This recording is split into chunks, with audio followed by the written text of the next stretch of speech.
Steve Nash is known as one of the greatest passing point guards of all time for the Phoenix Suns. It was always a sure thing to get you at least 10 assists per game.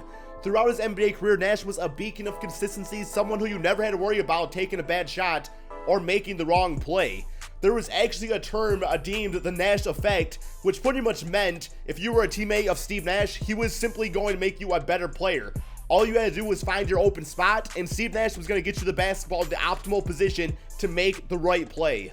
So with that being said, outside of his amazing playmaking abilities, Steve Nash is actually one of the better offensive point guards in the entire NBA. He had a career average of 43% shooting from the three-point line.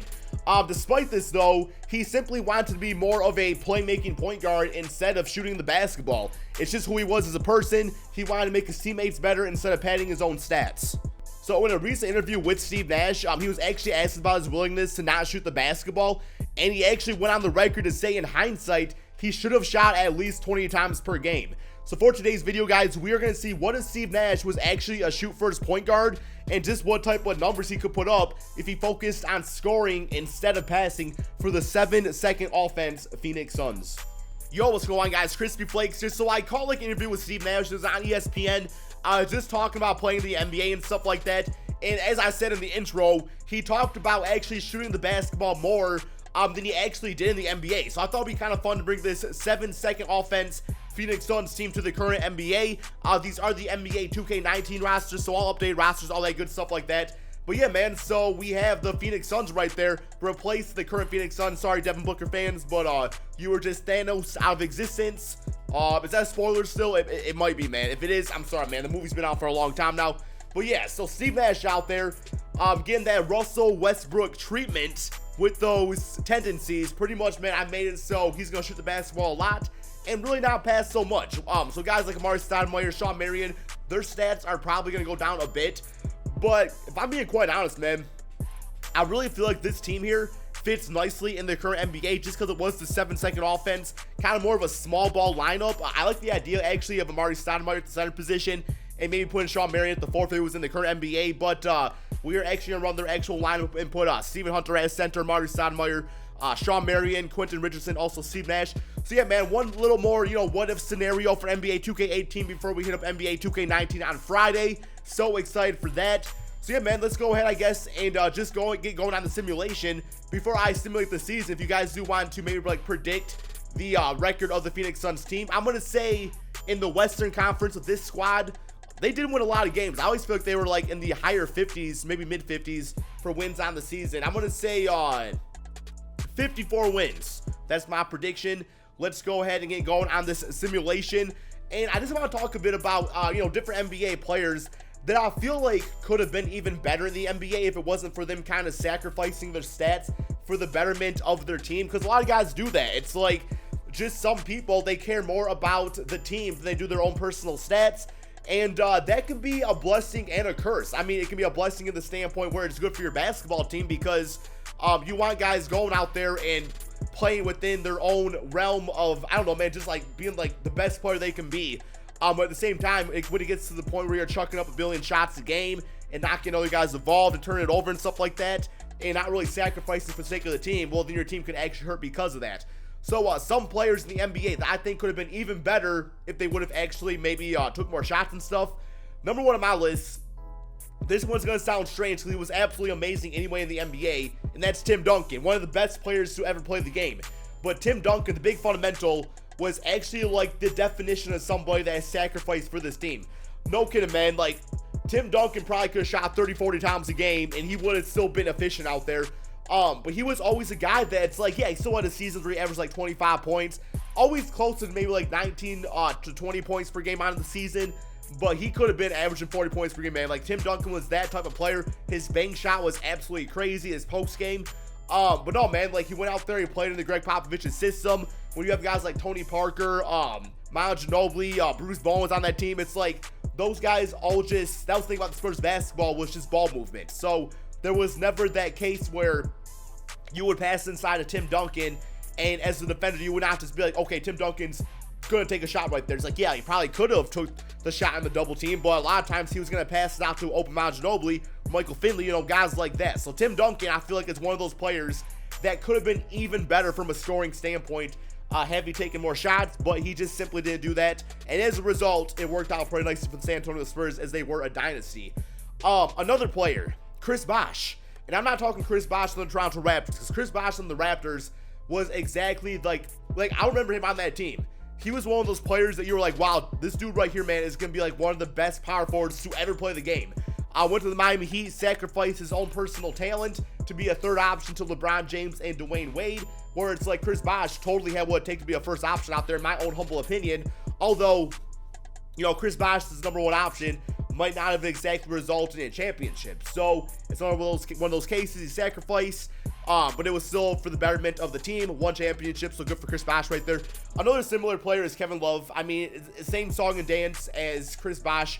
Went to a team with LeBron James. Of course, it's, you know, anytime you're on LeBron's team, it is LeBron's team. So Kevin Love, amazing on the Timberwolves, did not result in wins.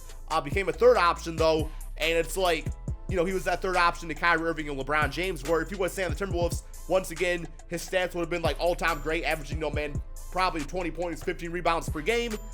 Did not result in wins though, man. So, you know, like Steve Nash, I totally get it. But Steve Nash, I think, is a different, you know, just a totally different beast to talk about, because he did not really end up winning on the Phoenix Suns. It's like, yeah, he passed a lot, but maybe to a fault where he should have actually went out there and shot more. So, as of right now, this team is 16-21. We got one more game against the Dallas Mavericks. I'm so curious to see what type of numbers Steve Nash actually put up in the simulation. He might actually got MVP, man. We'll see. Nope, we actually got Giannis getting MVP at 26 points, 10 rebounds, 6 assists per game, 2 steals. Luka Doncic, Rookie of the Year, Mohamed Bamba, 6-man, Andre Drummond, Chris Dunn, and Mike D'Antoni. Okay. All-NBA first team, no Steve Nash.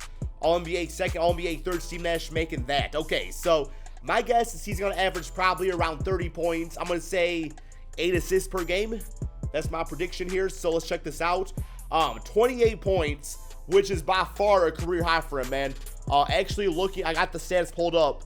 He actually never averaged more than 20 points per game. His highest scoring season was 18.8 back in the 2005-2006 NBA season. And he was actually kind of a late bloomer because he didn't really become like extremely dominant until he was on the Phoenix Suns at the age of 30. But yeah, guys, 28 points, still got about 6 assists per game out there, got a few rebounds, got a steal per game.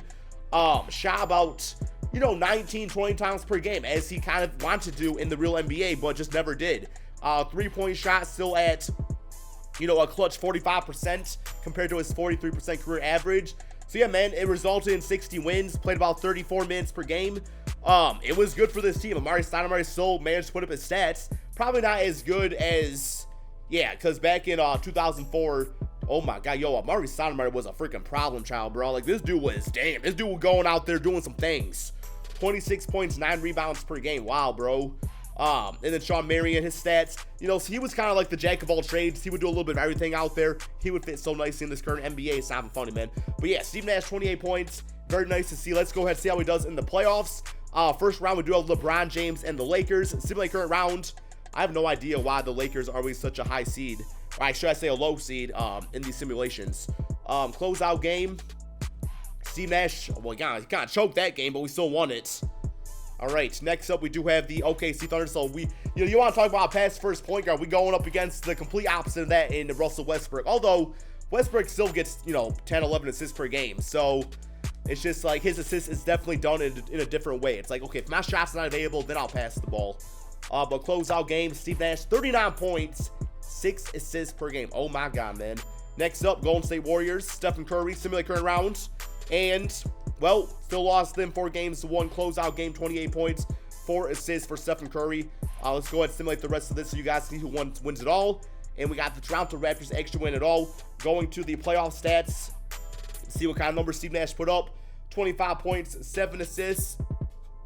Definitely, man, would have been interesting to see. But we'll never know because, well, he's like in his 40s now and retired from the NBA. But yeah, man, thank you all so much for watching. Be sure to drop that like, subscribe, new to my channel. Hope you guys enjoy these what-ifs. Definitely want to bring some more of them to NBA 2K19. So give me your ideas in the comment section below. Until next time, keep it crispy. I'm never saying that again. So just a quick little message, guys, at the end of this video right there. This will be my final NBA 2K18 video. NBA 2K19 drops in like 2 days.